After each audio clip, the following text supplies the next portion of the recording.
Welcome back to La Paz Bound. So in this video, I thought I would talk about healthcare, specifically what it cost me per paycheck to have medical, dental, and vision through my employer in the United States. I will also talk about what my doctor visit and hospital visits look like, what the cost is for those, and then what it would look like if we stayed in the United States and continued with our healthcare here versus moving to Mexico.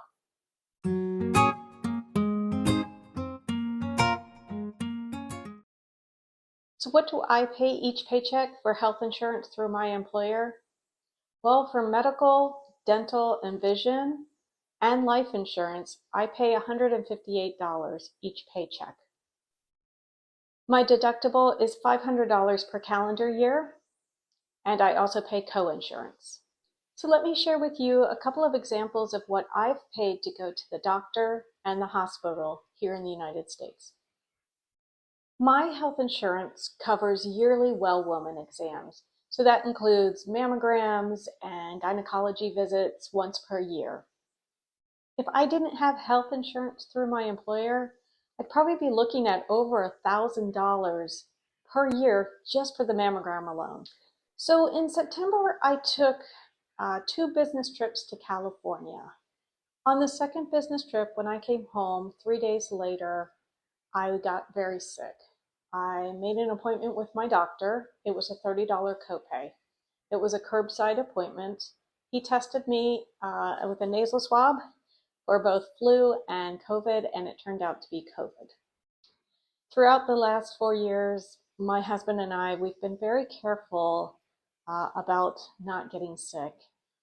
We've been trying to avoid it as much as possible, vaccinations, wearing masks, etc. But this past September, we both ended up getting COVID. So my doctor prescribed Paxlovid. It's a drug that treats COVID. It's supposed to wipe out COVID within 5 days. Unfortunately, on the second pill of taking Paxlovid, I developed an allergic reaction. My throat got really tight and I couldn't swallow at all. So my husband called the doctor and the doctor said, hey, let's get you on some steroids and stop taking the Paxlovid. And I asked my husband, I said, you know what, this doesn't feel right. Let's go ahead and go to the emergency room. Please take me to the emergency room. So we arrived in the emergency room and I was taken right in, and a swarm of doctors surrounded me and were asking me all kinds of questions. They pumped me full of Benadryl, steroids, and a pain medication because my throat was really hurting. The other thing I had was a CT scan of my neck and head. They wanted to make sure there was no blockage since I did come in with an allergic reaction. The total cost for being in the ER for just a few hours, having doctor care, having the CT scan, being pumped with fluids, having my blood work done, the total cost that was billed to my insurance by those providers was over $32,000. So I'm really glad that I do have insurance with my employer. My financial responsibility ended up being just over $1,400. That was after the insurance had settled the claim with the medical providers and then billed me after my deductible and co-insurance. So, having insurance, especially through my employer, my husband has insurance through his employer. We don't have any dependents, so that is why we have insurance separately through each of our employers. But having insurance through your employer is great. But what happens when you turn 62 and you want to retire, or if you want to retire early? What are your options then? Well, there is the Affordable Care Act, but I don't know if that's going to be around for when I retire, or if it'll even be around in the next year or two as well as we change administrations. My husband is probably going to retire next year and he'll be 63.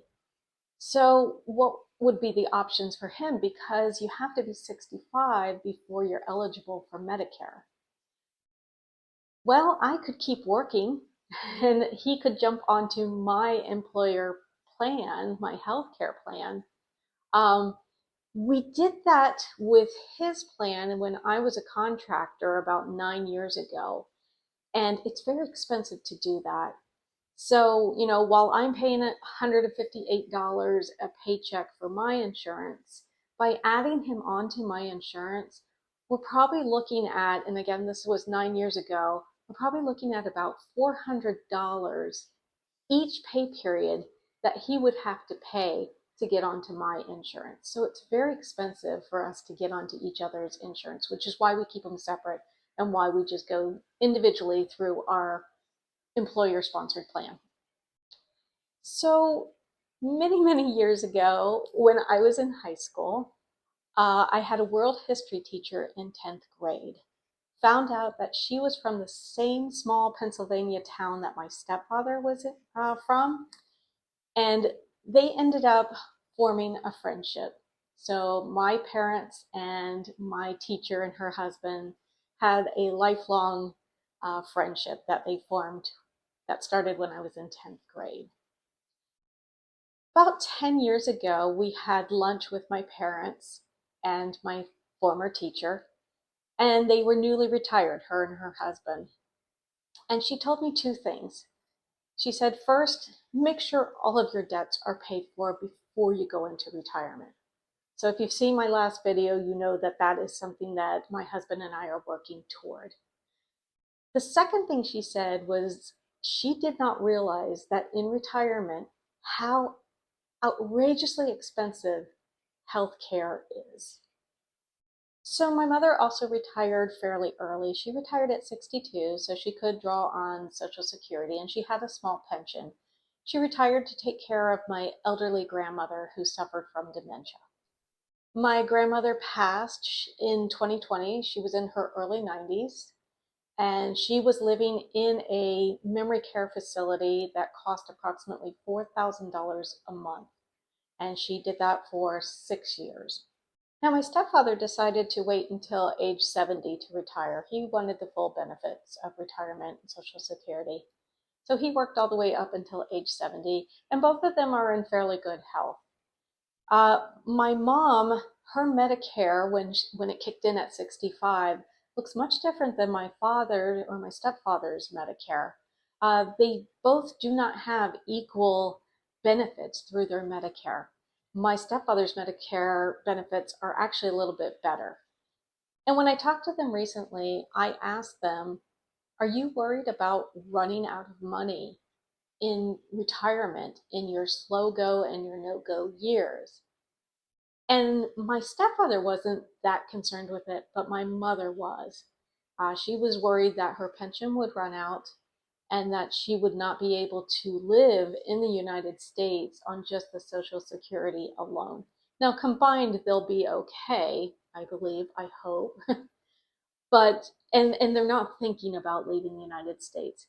But it was a discussion that we had without getting into too many details of their financial situation.